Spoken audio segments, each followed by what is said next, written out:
ब्राह्मण 7% है। यूपी का रण जातीय समीकरण को भी आप समझ लीजिए।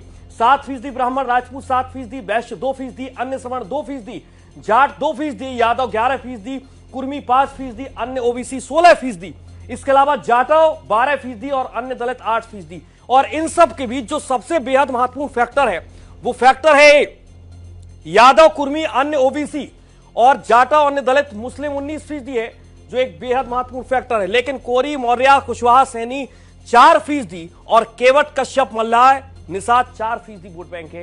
ये बहुत कम फीसदी है, लेकिन उत्तर प्रदेश की राजनीति में ये बेहद महत्वपूर्ण भी है और इसीलिए हम बार बार इस फैक्टर का जिक्र भी कर रहे हैं। एक बार फिर से आप देखिए, आप विधायकों की संख्या देखिए, आप जातिगत 84 विधायक ओबीसी के हैं इस वक्त वर्तमान में, दलित 59 विधायक हैं, इसके अलावा राजपूत 45 विधायक हैं, ब्राह्मण 42 विधायक हैं और अन्य 28 विधायक हैं। और इसी समीकरण को ध्यान में रखते हुए योगी मंत्रिमंडल में जिन मंत्रियों को शामिल किया गया है वो इसी फैक्टर को देखकर किया गया है। एक तरफ ओबीसी पर भी दांव लगाया गया, दलित दांव लगाया गया एक महिला पर एक बार फिर से, और राजपूत वोट बैंक को साधने की भी कोशिश की है और इसीलिए एक मंत्री राजपूत वोट बैंक कोटे से भी बनाया गया है।